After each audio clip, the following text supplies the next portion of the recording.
Tudo bem, querido aluno?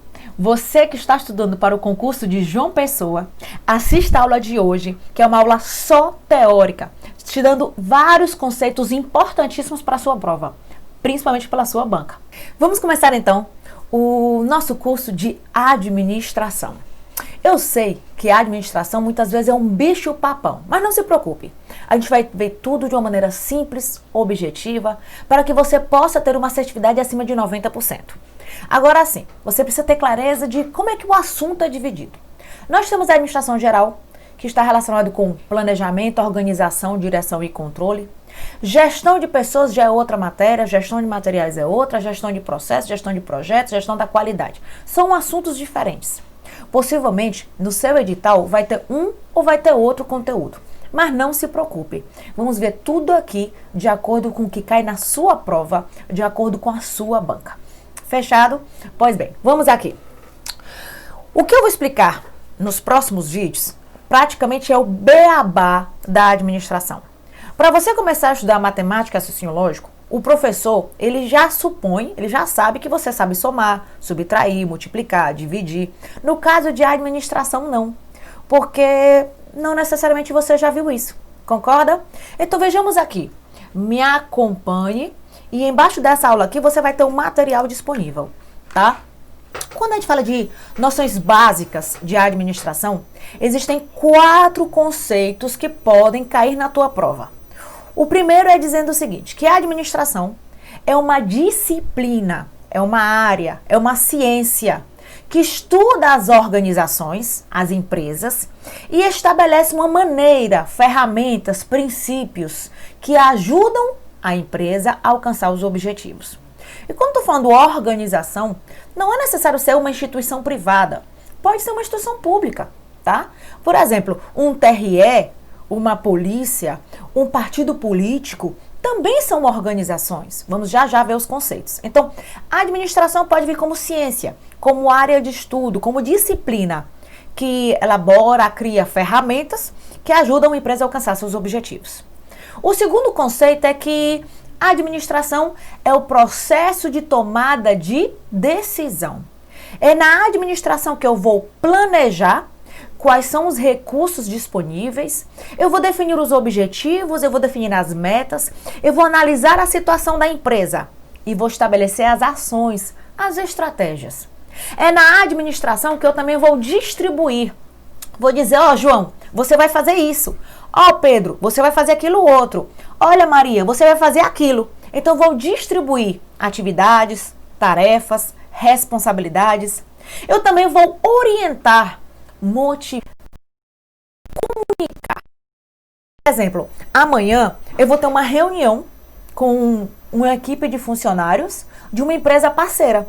Eu sou professora de administração, mas eu tenho uma empresa de marketing digital. E a gente tem várias parceiras que a gente trabalha com os produtos deles. E amanhã eu vou ter uma reunião onde eu vou identificar quais são os problemas dos funcionários para estabelecer um plano de ação para ajudar a empresa a alcançar os objetivos. A administração também está relacionada com o controle. Também é uma função. Avaliar, medir, mensurar. Então, a administração, segundo o conceito, é o conceito de processo de tomada de decisão. Esse TD que está aí é tomada de decisão. Mas a administração também pode ser dada ao local onde as decisões são tomadas. Você já deve ter visto em alguma empresa dizendo assim, uma plaquinha, né, na porta, administração. Cadê a Maria? Ela está lá em cima, na administração.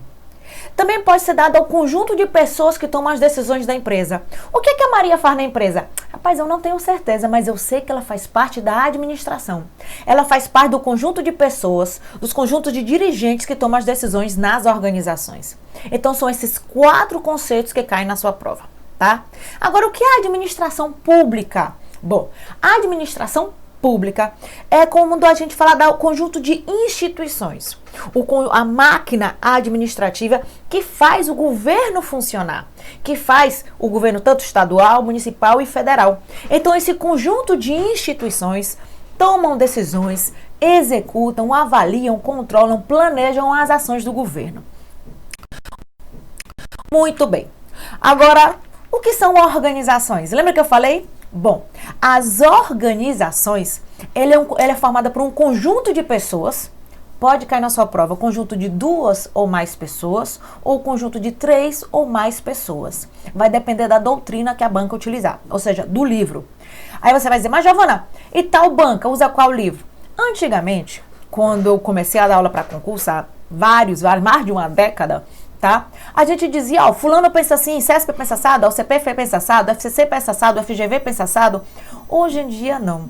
Ela pode pensar assim ou pode pensar assado. Por quê? Porque a mesma banca pode pegar mais de um livro, tá bom? Então, ela pode pegar um livro em um concurso, no outro concurso ela pega outro livro. E, às vezes, no mesmo concurso ele pega vários livros, tá bom? Bom, dá pra escutar a batidinha? Eu vou tentar na edição tirar um pouquinho, tá? Mas eu preciso gravar essas aulas agora. Vou já pedir pro pessoal ver onde é que tá acontecendo essa batidinha aqui no escritório. Porque a gente tá num prédio, né? O estúdio fica em um prédio, tá? Então, as organizações, elas são formadas por um conjunto de pessoas com esforços e recursos para alcançar objetivos em comum. Quando é cobrado em prova, às vezes eles trocam uma palavrinha. Por exemplo, conjunto de pessoas com objetivos diferentes. Não, então não é uma organização. Para ser uma organização, tem que ser objetivos comuns. Então, esse conjunto de pessoas vão unir esforços, recursos em função do mesmo objetivo. Um partido político é uma organização. Um tribunal é uma organização. Uma escola, uma faculdade, uma lanchonete também é uma organização. Tá bom? Simples, né? Bom, e qual é a importância da administração? Você já deve ter visto que o problema do Brasil não é a questão de falta de recursos, falta de políticas. O problema do Brasil está mais relacionado com gestão. A administração, ela vai dar um norte. Ora, você já viu empresas que nascem e quebram rapidinho? Muitas vezes eu consigo já ver a empresa quebrar antes mesmo dela nascer, dependendo do que a pessoa está dizendo. Por quê? Porque a gente percebe que não há gestão, não há um planejamento. Primeiro, o gestor não sabe nem qual é o objetivo, qual é a meta que ele vai alcançar. Ele não sabe nem quais são as estratégias. Ele não distribui as funções adequadamente, nem motiva, nem orienta os funcionários. Não tem avaliação, não tem mensuração, não tem controle. Não tem gestão da qualidade, não tem gestão de pessoas adequada. Então, sem gestão, a empresa não vai conseguir alcançar os objetivos. Então, a administração vai permitir que a empresa tenha mais competitividade. O que é competitividade? Anote aí no seu caderno. Competitividade é a capacidade da empresa de se manter no mercado, tá? A gente, às vezes, acha que competitividade é só concorrer. Não. Competitividade é a capacidade da empresa de se manter no mercado. Por exemplo, com crises, existem empresas que crescem e tem empresas que quebram. Está muito relacionado, claro, com o mercado, mas também está relacionado com gestão. Porque às vezes a gente vê empresas da mesma área, uma crescendo e a outra quebrando. O mercado não é o mesmo, então está relacionado com a administração. Então, na administração, a gente vai permitir definir os objetivos, definir as metas, ter uma gestão mais competitiva, permitir ter funcionários mais capacitados e treinados, controlar melhor a qualidade, tá? Bom, e qual é a convergência e a divergência entre a instituição privada e a instituição pública? Bom, quando a gente fala de convergência e divergência, convergência, o que eles têm em comum? Divergência, o que é que eles têm de diferente? Na instituição pública, você pode notar que ela serve, peço desculpas novamente pela batidinha, mas a gente vai já resolver isso, tá? Na instituição pública, a gestão pública serve os interesses gerais da sociedade, enquanto que a instituição privada serve os interesses de um grupo de indivíduos, de um indivíduo ou um grupo. Aquelas pessoas que pagaram por aquele serviço prestado, pelos acionistas. Na instituição pública, não. Eu não posso administrar para um pequeno grupo. Eu vou administrar, eu vou ajudar quem votou em mim. Um político jamais pode falar isso. Ele vai gerir todas as políticas, ele vai administrar para todo mundo da sociedade.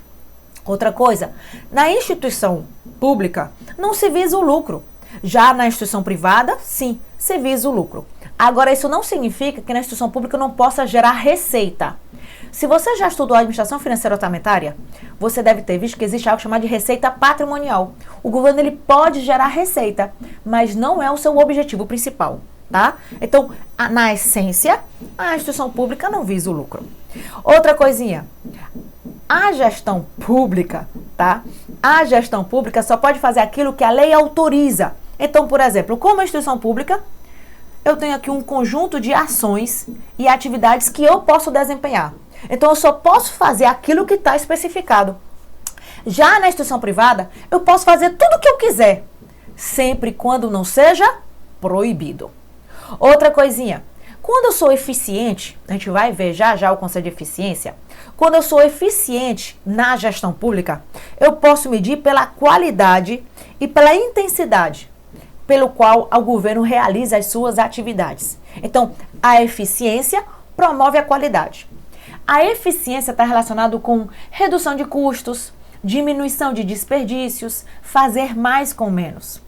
Já na instituição privada, se eu sou eficiente, se eu reduzo custos, eu aumento a minha margem de lucro, tá? Então, por exemplo, digamos que eu tenho um faturamento de 100 mensais, R$ 100 por mês. E o meu custo é de R$ 80. E o meu custo é de R$ 80, ou seja, sobra 20 por mês, tá? Na instituição pública, eu posso pegar esses R$ 20 e beneficiar mais cidadãos, mas eu não posso colocar no meu bolso, concorda? Já na instituição privada, eu posso pegar esses R$ 20 e coloco no meu bolso, não é isso? Bom, se eu sou eficiente, eu reduzo custos sem afetar a qualidade. Porque não posso reduzir custo a qualquer custo, né? Eu não posso afetar a qualidade. Então, digamos que eu consegui reduzir os custos para 70, tá? Eu agora, em vez de gastar 80 por mês, eu gasto 70 e não afetou a qualidade. Isso significa que está sobrando 30. Se está sobrando 30, eu posso beneficiar mais pessoas do que quando sobrava 20. Isso na instituição pública.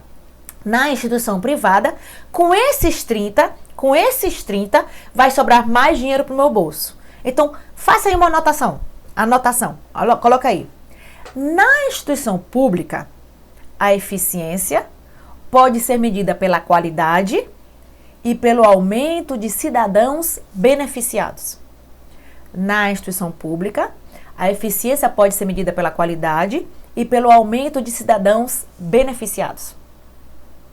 Na instituição privada, pelo aumento da margem de lucro. Isso já foi questãozinha de prova, tá? Na instituição privada, pelo aumento da margem de lucro. Tá claro até aí? Bom, temos também outra diferença. A gestão pública, querendo ou não, ela tem uma maior complexidade. Você sabe que existem aquelas instituições que autorizam, existem as que executam, existem aquelas que fiscalizam. Então, há uma alta interdependência entre as instituições. Já na instituição privada, ela tem mais autonomia, concorda? Mas, em compensação, existe um mercado altamente competitivo e uma alta concorrência entre as instituições. Enquanto que a instituição pública tem maior rigidez, a instituição privada tem mais flexibilidade. Só que eu quero que você saiba que a tendência é que a gestão pública também tenha flexibilidade. Só que comparando uma com outra, é óbvio que a instituição privada tem mais autonomia e mais flexibilidade. Fechado? Muito bem. Quais são as principais funções administrativas?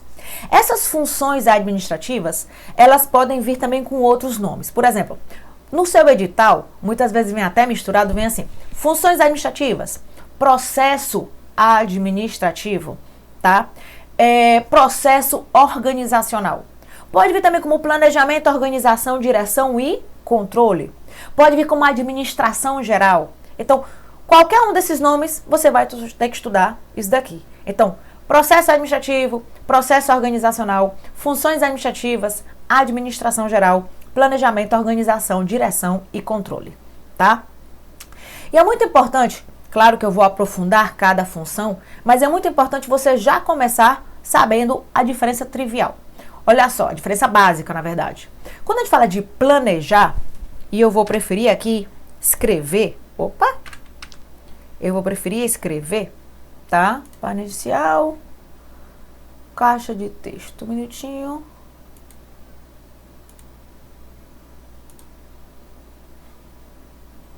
Pronto. Precisar escrever porque a minha letra no quadro fica uma porcaria.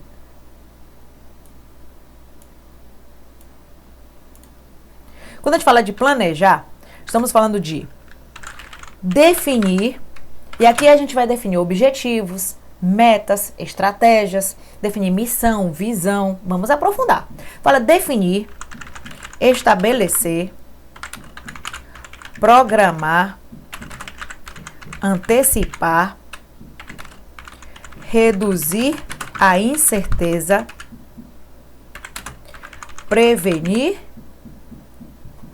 Tudo isso aqui está relacionado com planejamento. Então, sempre quando na sua prova tiver assim, definir, prever, programar, antecipar, reduzir a incerteza, está relacionado com o planejamento. Já em relação à organização, vamos aqui, também vou escrever. Depois que eu defino, estabeleço, vou prevenir, depois que eu defino os objetivos, metas, recursos, eu tenho que colocar cada coisa no seu lugar, não é isso? Então, o que é que eu vou fazer? Eu vou distribuir. É como se fosse assim. A gente não fala, eu vou organizar o guarda-roupa. Quando eu organizo o guarda-roupa, eu coloco calça em um lugar, camisa em outro, vestido em outro, não é isso? Então, quando eu falo de organizar, eu vou distribuir, tá? Eu vou alocar, empregar, atribuir, formar. Então, eu vou distribuir recursos humanos, recursos financeiros, recursos materiais, recursos ambientais, estruturais. Então, vou colocar cada coisa no seu lugar. Eu vou organizar meu guarda-roupa. Eu vou colocar cada coisa no meu lugar para ajudar na hora de alcançar os objetivos, tá? Depois vem a função dirigir. A função dirigir, ela é uma fusão de duas funções. Ela é uma fusão entre a função coordenar e liderar, tá? Liderar. E quando eu falo de coordenar e liderar, eu estou falando de ajustar. Estou falando de orientar funcionário, motivar, persuadir, convencer, integrar, tá? Então, isso está relacionado com a função dirigir. Coordenar, liderar, ajustar, orientar, motivar, persuadir, convencer, integrar, comunicar. Tudo bem. A comunicação eu tenho em todas as funções. Claro que eu vou ter comunicação no planejamento, na organização, mas quando vir na sua prova, ela é típica da direção. Tá claro? Bom, então essa é a função direção. Ela é uma fusão de outras duas funções. Coordenar e liderar. E por último, a gente tem aqui a função controle. O que é que o controle vai fazer? O controle, ele vai medir, mensurar, avaliar. Medir, mensurar, avaliar. Ele vai comparar o que é que eu planejei com o que eu estou executando, o que é que eu planejei com o que eu executei. Então, ele vai comparar. O controle, ele vai identificar erros e ele vai corrigir. Isso mesmo. O controle, ele vai comparar, identificar erros e corrigir. Essas funções administrativas, que podem ser chamadas também de processo organizacional, é um processo cíclico dentro da organização. Tem até uma questão que diz que uma vez que inicia, não tem mais nem início, nem meio, nem fim definidos, porque ele acontece constantemente. Agora, é óbvio que a primeira função administrativa é a função planejamento, tá? Cada função dessa a gente vai aprofundar. Aí você vai dizer, Giovana, qual das quatro cai mais? Pessoal, todas elas caem muito, tá? Aqui menos cai o controle, porque ela é mais curtinha, mas todas elas caem muito, você vai ter que saber disso aqui, tá? Eu lembrei agora que eu esqueci de explicar a convergência. Eu falei da diferença entre instituição pública e privada. E qual seria a divergência? O que elas têm em comum? Se eu te disser que elas têm mais coisas em comum do que coisas diferentes.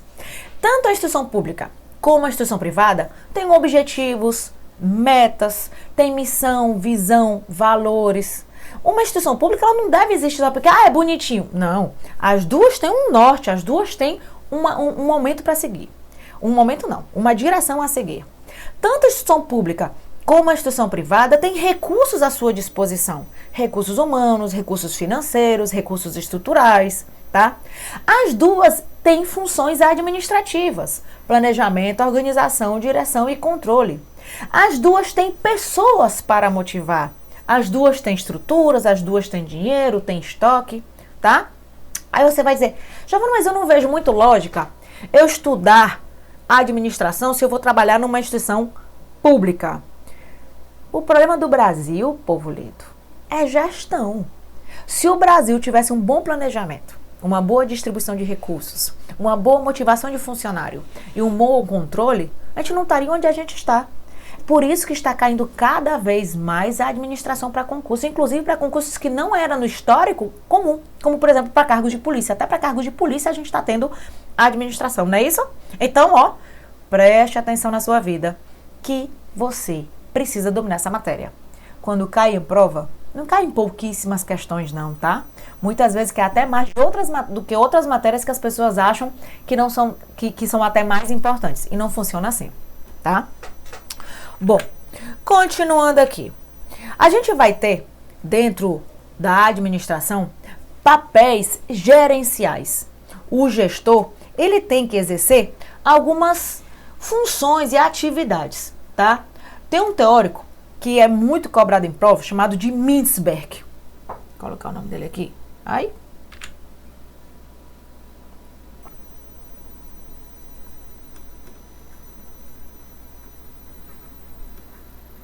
Tá? Mintzberg. Mintzberg, ele divide 3 papéis gerais que se subdividem em 10 papéis específicos. Os 3 papéis gerais são papel de decisão, de informação e interpessoal. Os papéis de decisão se dividem em 4. Empreendedor, o gestor, ele tem que criar, ele tem que gerar novos projetos, ele tem que supervisionar novos projetos. Também tem o papel de controlador de distúrbios, resolver problemas, gerir conflitos. Ele tem também papel de alocador de recursos, distribuir os recursos humanos, materiais, financeiros, estruturais. Negociador, discute e barganha, porque muitas vezes ele é um link entre o funcionário e o gestor acima dele, por exemplo. Também tem um papel informacional. Ele recebe, coleta informações, mas ele também tem que analisá-las e transmite as informações para os funcionários, assim como ele representa a organização. Você pode notar que um prefeito, ele representa a prefeitura, não é isso? Na hora de informar como é que as coisas acontecem, tá bom? E existe também o papel de interpessoal, onde o chefe, ele cumpre aquelas obrigações burocráticas de caráter cerimonial, assim como ele contrata, treina, motiva, orienta, capacita os seus funcionários. Esse é o papel de líder. E ele também funciona como um link entre os funcionários, entre o funcionário e outro gestor, o diretor-geral. Então, são 10 papéis específicos. Tá claro? Giovana, eu tenho que aprender o nome do Mintzberg? Eu tenho que aprender esses tipos de papéis? Tem. Tudo que eu explico aqui é focado no seu concurso, tá? Agora eu vou te dar uma dica. Para você fixar melhor esse conteúdo, sempre é bom você fazer muitas questões. Ou seja, tem a parte teórica e você fixa com questões. Não adianta você só fazer assistir aula, não. Tem que assistir a aula, te dar uma base teórica e aí você volta para as questões, tá? A repetição é que vai ajudar você na memorização, tá bom? Então são os papéis gerenciais.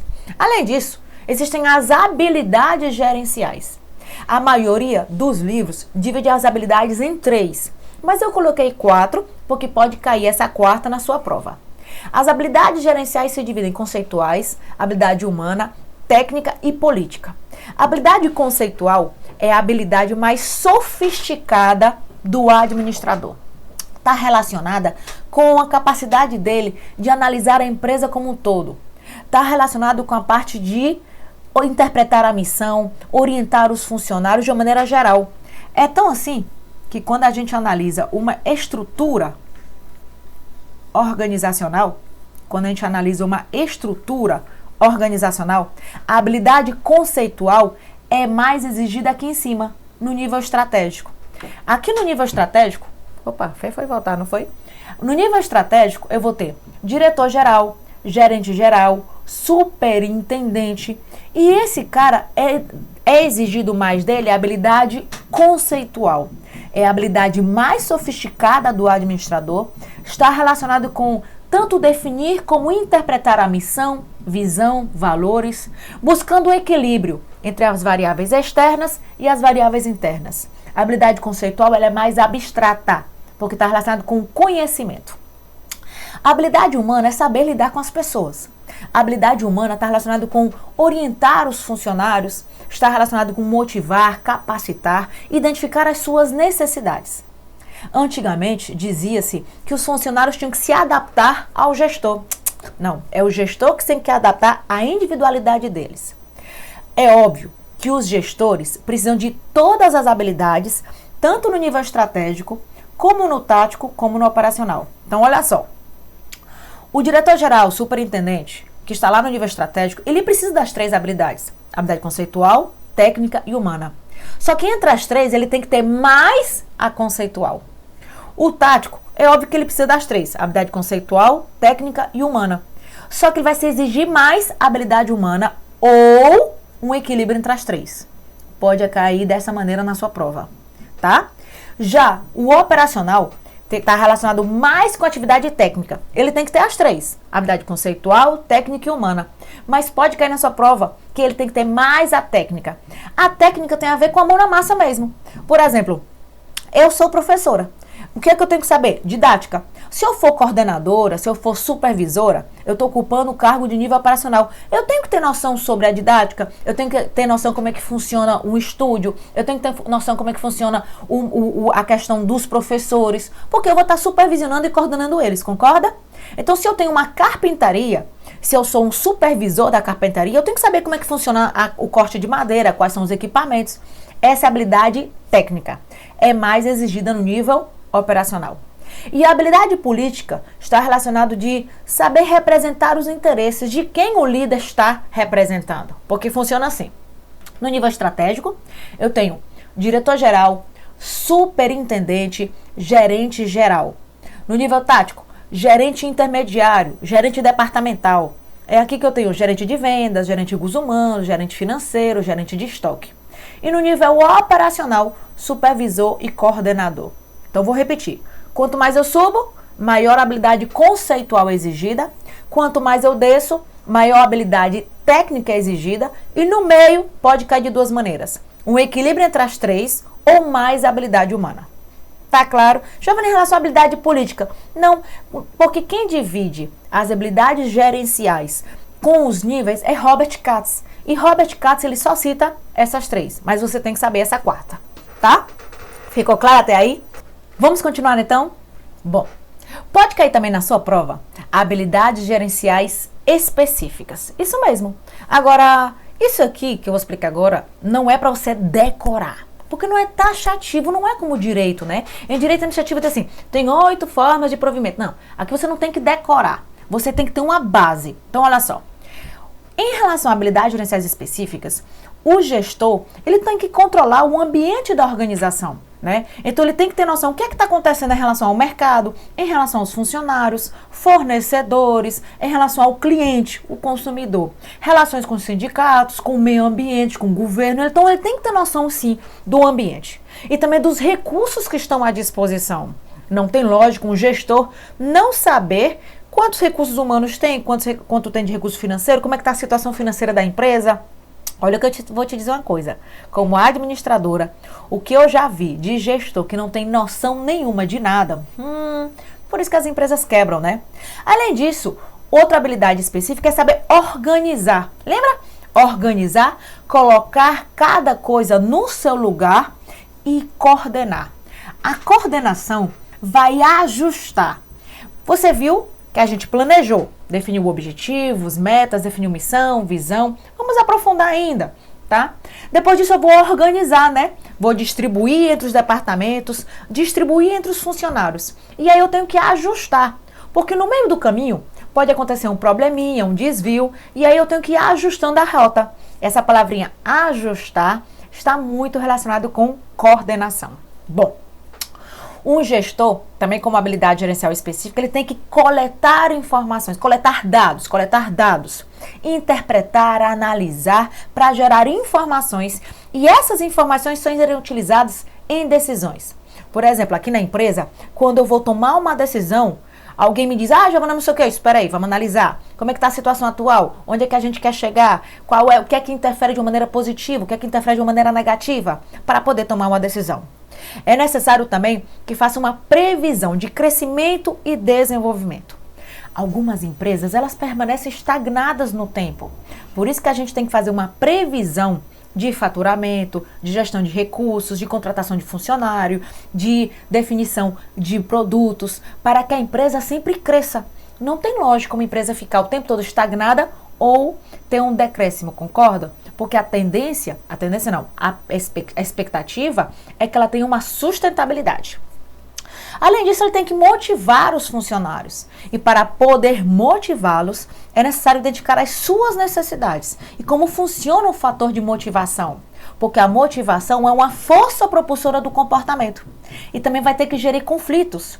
Hoje em dia, sabe-se que os conflitos são muito naturais. E aí existem momentos que ele vai ter que ignorar os conflitos, outras vezes ele vai ter que ir atrás de resolvê-los ativamente, algumas outras vezes ele vai ter que deixar que os outros ganhem. Então essa gestão de conflitos cai muito quando o assunto vem em gestão de pessoas, tá? Outra coisa é solução de problemas estratégicos. Sempre que vier a palavra estratégico, pense logo no nível estratégico, aquele que envolve a empresa como um todo, tomando decisões de longo prazo, buscando um equilíbrio entre as variáveis externas e internas. Então observe que esses assuntos aqui, eles não são taxativos de decorar, você tem que compreender, tá bom? Quando você me viu, eu falei bastante sobre missão e visão. Vamos ver aqui a diferença? Só que, de novo, eu vou preferir escrever, tá? Porque a minha letra, pessoal, a minha letra em lousa é horrível. Então, vamos lá. Vamos ver aqui a diferença entre missão e visão. Quando falamos de missão, quais são as características da missão? Bom, deixa eu colocar aqui. Missão é a razão de existência da empresa. Para que essa empresa existe? Qual é o motivo? Então, por exemplo, para que existe uma escola? Formar cidadãos. Para que existe uma faculdade? Formar profissionais. Para que existe uma academia? Promover o bem-estar. Então, a missão, qual é a razão de existência da empresa? Qual é o propósito? Propósito da empresa. Para qual ela foi criada? Uma instituição pública, ela também tem que ter um propósito. Ela não vai existir porque é bonitinho, não. Tem um propósito, tá? Quando você define a missão, ela responde uma pergunta, que é o que sou? O que sou? O que sou? Tá? Essa é a resposta da missão. Eu sou uma empresa que forma cidadãos de acordo com os valores de blá, blá, blá, blá. Inclusive, pode cair na sua prova que os valores são definidos na missão, tá bom? Então, o que sou? A missão está relacionada com a contribuição da empresa para a sociedade, tá? Qual é a contribuição da empresa para a sociedade? A gente sabe que no caso da instituição privada, a essência é o lucro. A gente sabe disso. Mas é como se fosse assim, ok, eu vou buscar o lucro, mas o que é que eu vou dar em troca para a sociedade? Qual é a contribuição que eu vou dar para ela, tá? Então, isso está relacionado com a missão, tá bom? Já relacionado com a visão, deixa eu colocar aqui, já relacionado com a visão, muita gente termina achando que é a mesma coisa, mas não é, tá? A visão é o que quero ser. É essa pergunta que a visão responde. O que é que eu quero ser? Eu quero me tornar a melhor empresa a nível regional. Eu quero me tornar a maior empresa a nível nacional. Eu quero ser reconhecida nacionalmente. Isso está relacionado com a visão. A visão está relacionada com o nível máximo que a empresa pretende chegar. Eu quero chegar bem aqui. Eu estou aqui e eu quero chegar aqui. Muitas vezes pode cair na sua prova, porque está nos livros, que a visão está relacionada com a utopia, tá? O sonho. Mas olha só que interessante. Mesmo sendo um sonho, tem que ser realista. Uma vez um aluno me disse que ele trabalhava em uma agência de publicidade, que a empresa colocou assim, visão, se tornar a maior agência de publicidade em todas as galáxias. Imagina só. Não tem lógica alguma. Por quê? Porque primeiro que eu não sei quantas galáxias são. E segundo, eu não conheço todas as empresas de publicidade de todas as galáxias. E quando uma coisa não é algo tangível, verificável, como é que o funcionário vai saber se chegou ou não naquela visão? Porque pode acontecer de eu alcançar uma visão e aí eu estabelecer outra visão. Por exemplo, quero ser a melhor empresa na minha cidade. Ok, alcancei. Aí eu posso chegar em outra. Aí você vai dizer, Giovana, então qual é a diferença com objetivos? É como se fosse assim. Cada degrau de uma escada é um objetivo. E o andar superior é a visão. Eu quero chegar no primeiro andar. Alcancei o primeiro andar, aí eu posso definir novos objetivos para alcançar a nova visão. Tranquilo? Então, a visão é o nível máximo onde a empresa pretende chegar. Ela responde a pergunta, o que eu quero ser? O que eu quero ser? E ela está relacionada com o sonho da empresa. Mas mesmo sendo um sonho, ela tem que ser realista. Tá claro?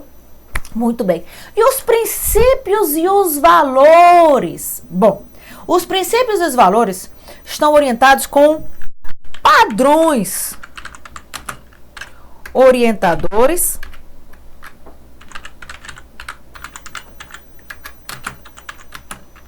de conduta. Por exemplo, olha só, algumas empresas estabelecem como princípios e valores, estabelecem como valores, por exemplo, honestidade, não preconceito, deixa eu colocar assim melhor, equidade. Equidade, pessoal, não é tratar todo mundo igual, tá? Equidade é tratar os iguais e os diferentes diferentes. Eu posso estabelecer aqui respeito, tá? Eu posso estabelecer como valor liderança. Eu posso estabelecer como valor, já coloquei respeito, não preconceito, honestidade, compromisso. Para que servem os princípios e os valores? Por exemplo, quando eu tenho uma dúvida, você sabe que a gente vai atuando, né? A gente vai atuando no decorrer da nossa vida, no decorrer da empresa que a gente trabalha. E aí, quando eu tenho uma dúvida, os valores e os princípios vão tirar essa dúvida. Digamos que eu tenho um valor honestidade. E aí eu encontro um celular. Eu digo, achado não é roubado? Não. Se eu tenho um valor honestidade, eu vou devolver o celular. Porque ele orienta o meu comportamento. Então, os princípios e os valores estão relacionados com os norte, a base.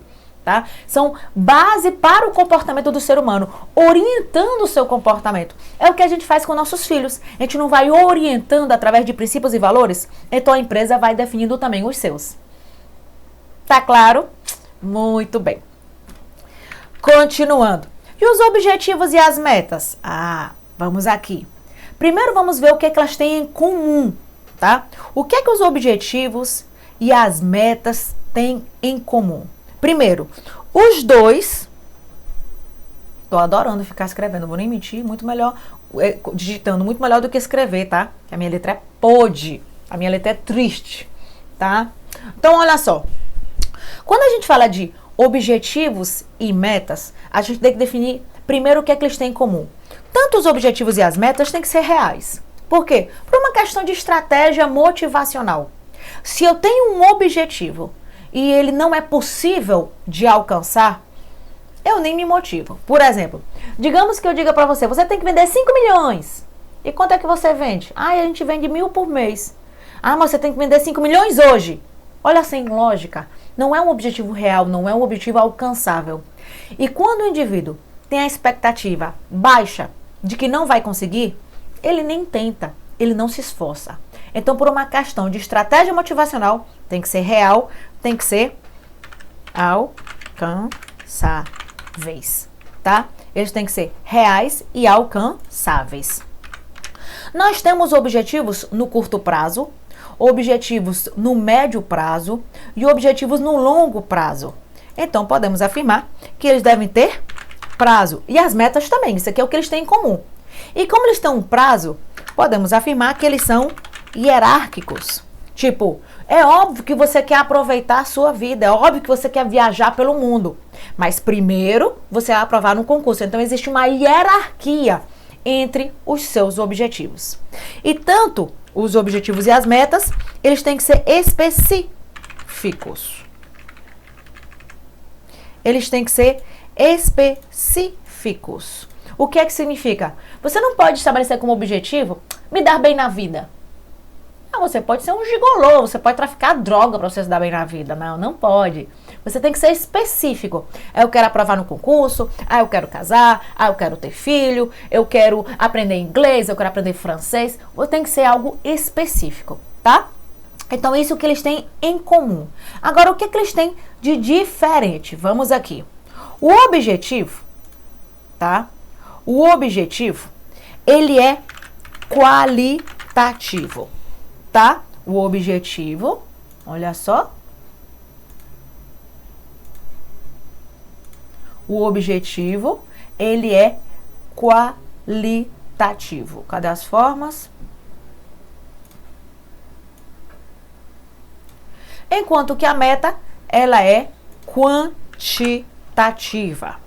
Essa é uma diferença. O objetivo, ele é qualitativo e a meta, quantitativa. Então, por exemplo, eu posso dizer, objetivo, aumentar o volume de vendas. Meta, vender 500 mil. Então, quantitativa. Inclusive, tem uma questão do CESP que diz assim, o objetivo é quantificável. Sim, quando eu quantifico o objetivo, ele se transforma em uma meta, tá? É como se fosse assim, o objetivo, baixar a febre do menino. Meta, 38 graus, se ele tá com 39, tá? Então, a meta, ela é como se fosse um termômetro que permite que eu saiba quando o objetivo será alcançado. Porque, olha só, se eu disser assim, aumentar o volume de vendas, aí eu vendia R$1 e passei a vender R$1,10, aumentei o volume de vendas, né? Mas se eu disser, não, eu tenho que vender R$5, então, para poder alcançar o objetivo, então a meta permite dizer, ó, chegou nesse patamar, você alcançou o seu objetivo. Então, a meta, ela é quantitativa. Tá claro? Bom, outro livro vai dizer que que a meta, ela é mais específica que o objetivo. Então, eu vou colocar aqui. A meta, ela é mais específica, mais minuciosa, mais detalhada. Giovana, mas você disse mais específica, detalhada, minuciosa, tá? Detalhada, minuciosa. Giovana, mas você disse que o objetivo e as metas, os dois são específicos. Tá, mas vamos aqui. Digamos que essas duas canetas são baratas. Esta custa R$1 e esta R$1,10. Você concorda que esta é mais barata que essa? Então vamos lá. O objetivo e a meta, os dois são específicos. Só que a meta, ela é mais específica. Então, por exemplo, o objetivo, me tornar servidor público. Meta, entrar para a Polícia Civil. Meta, entrar para o Tribunal X. Entrar para o concurso da Prefeitura Y. Então, a meta, ela é mais detalhada, mais específica, mais minuciosa. E o objetivo, ele é mais genérico. Então, comparando um com o outro, o objetivo, ele é mais genérico e ele é qualitativo. E a meta, ela é quantitativa e mais específica, detalhada e minuciosa. Tá ficando claro? Espero que sim. Eu sempre procuro explicar de uma maneira bem simples, porque vou ser sincero, concurso não é difícil porque é aprofundado, é difícil porque é muito conteúdo. E eu prefiro explicar para você só o que cai. Eu poderia ficar 1 hora aqui explicando a diferença entre objetivo e meta. E sabe o que é que isso vai mudar na sua vida? Só vou desperdiçar o seu tempo. Então eu gosto que você estude de uma maneira objetiva, porque nas questões a gente vai fixar o conteúdo, tá bom? Continuando. E o que são as estratégias? Bom, as estratégias são os caminhos para alcançar os objetivos. Então, se eu definir missão, visão, valores, eu sei que é um norte da empresa. E a missão, visão e valores são definidos lá em cima, no nível estratégico da organização. Se eu definir objetivos e metas, agora eu tenho que fazer o quê? Como é que eu vou alcançar esses objetivos e metas? Então, vamos lá. Você determinou o objetivo que se você ia se tornar servidor público? Ok. Mas como é que você vai se tornar servidor público? Você vai estudar, você vai resolver questões, você vai fazer revisões, você vai tirar dúvidas comigo, tá? Se você ainda não me segue no Instagram, me siga, é @jovana.carranza. Você vai se inscrever no meu canal do YouTube, que sempre tem aulas gratuitas, tá bom? Então, a estratégia é o caminho. Agora, deixa eu dizer uma coisa pra você. Eu trabalho para concursos há muitos anos. E eu posso te afirmar uma coisa. Hoje, o nível dos concurseiros, ele é mais profissional. Então, hoje, não basta você saber conteúdo. Você também tem que ter técnicas de inteligência emocional, de concentração, memorização, para poder ter mais foco, produtividade, disciplina, tá? Então, rendimento. Então, você precisa ter um giro aí de 360 graus, tá? Bom, então, as estratégias. A estratégia é o caminho para alcançar o objetivo. Então, como é que você vai alcançar o objetivo? Usando técnica de inteligência emocional, técnica de concentração e memorização e aprendendo o conteúdo. Para que na hora da prova você saiba exatamente como resolver cada coisa. E ela tem algumas características. Por exemplo, a estratégia geralmente é definida no nível estratégico, aquele que envolve a empresa como um todo. É óbvio que nós temos estratégia no tático e operacional, mas geralmente são chamados mais de ação. Então, a estratégia é mais definida no nível estratégico, no nível institucional. Nível estratégico, institucional, corporativo, é tudo sinônimo. Nível organizacional. Vou repetir. Nível estratégico, nível institucional, nível corporativo e nível organizacional são sinônimos, tá? A estratégia, como é definida lá em cima, ela é projetada num longo prazo e vai definir o destino da organização. Além disso, ela envolve a empresa em sua totalidade e é um mecanismo de aprendizado, porque a partir do momento que ela é definida, o gestor ele pode solicitar informações e participação dos gestores subordinados, inferiores. E aí o que é que significa? O cara lá de cima vai aprendendo como é que funciona a organização. Então, ele é um mecanismo de aprendizado organizacional, tá? E o que são as políticas? Que é bem interessante. Você já viu que às vezes a gente diz assim, essa é uma política da empresa? As políticas estão relacionadas com a maneira como a empresa funciona. Por exemplo, como é que funciona a política de trabalho na instituição pública? Tem horário para entrar, tem horário para sair, você tem que entregar isso aqui num prazo, a avaliação é feita por desempenho, por rendimento e produtividade. Algumas instituições públicas já permitem isso. Aí, como é que são as políticas da empresa tal? É como as coisas funcionam, tá? Como é que funciona a questão de contratação de professor de concurso? Será que é por currículo? Não. Geralmente quem indica para os cursinhos, os professores são os alunos, tá? Porque às vezes a pessoa pode ter um excelente currículo, ele pode ser doutor em uma matéria, mas se ele não dominar aquele conteúdo, se ele não souber como é que a banca cobra, vai para canto nenhum. Então as políticas estão relacionadas com a maneira como é que as coisas funcionam. Como é que funciona o recrutamento de uma empresa, como é que funciona a seleção, como é que funciona a motivação, remuneração. Quando você começa a trabalhar numa empresa, você diz, como é que funciona a remuneração? Como é que funciona o treinamento? Como é que funciona tal coisa? Essas são as políticas organizacionais, tá? E tem um outro conceito muito importante, que a gente vai aprofundar ainda, tá? Que é o conceito de cultura e clima organizacional. Mas lembra que eu estou ensinando agora o beabá, o básico, para que eu possa introduzir, para que eu possa... Introduzir não, porque a gente já começou, né? Mas para que eu possa aprofundar nos temas, é a diferença entre cultura e clima organizacional. Então, me acompanhe aqui. E eu vou de novo. O que é a cultura organizacional? A cultura organizacional é um conjunto de hábitos.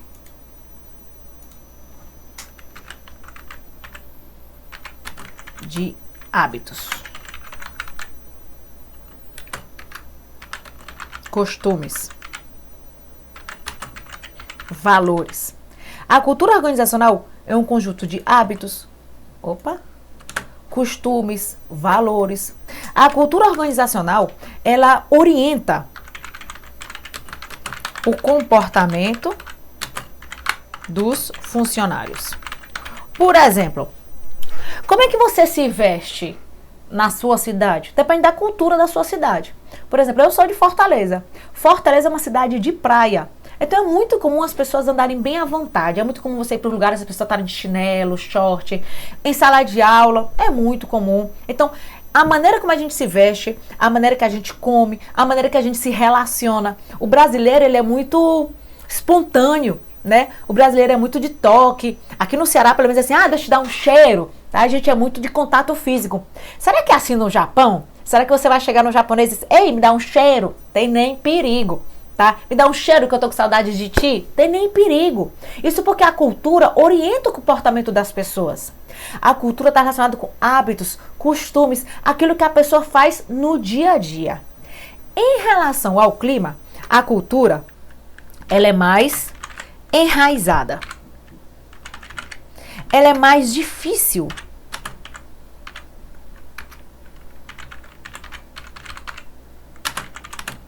de mudar. Eu não estou dizendo que é impossível mudar a cultura, mas quando a gente compara cultura com clima, a cultura ela é mais difícil de mudar, tá? Então,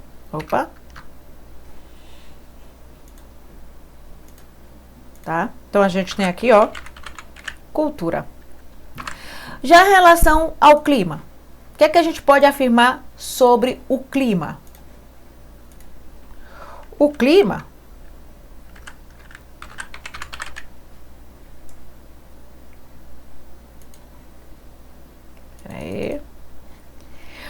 ele já está relacionado com um conjunto de emoções,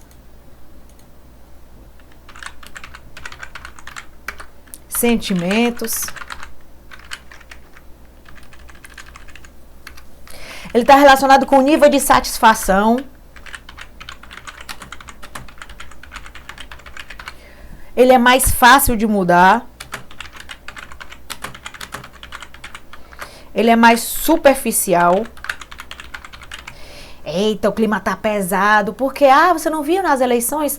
Você não viu? Tá na época do carnaval. Tá na época do Natal. O clima, ele é mais oscilante, tá? A cultura, eu vou colocar aqui, por questão de espaço. Por questão de espaço. O clima, ele é mais oscilante. Tá? O clima está relacionado com o sentimento de satisfação ou insatisfação do funcionário em relação à empresa. Já a cultura, hábitos, costumes. A cultura ela é mais enraizada. Então, por exemplo, faz parte da cultura se alimentar de tal maneira, se vestir de tal maneira. Dia de sexta-feira. Dia de sexta-feira as pessoas vêm mais à vontade no ambiente de trabalho. Isso está relacionado com cultura. Já o clima está relacionado com as emoções, sentimentos. Tá? Nível de satisfação e insatisfação em relação a algo. Tá certo? Muito bem. E quando a gente fala de clientes internos e clientes externos? Isso aqui é moleza. Quando a gente fala de clientes internos, tá? A gente está falando praticamente do funcionário. O cliente interno vai ser o funcionário da empresa. O cliente externo vai ser o consumidor e o fornecedor. Praticamente é isso.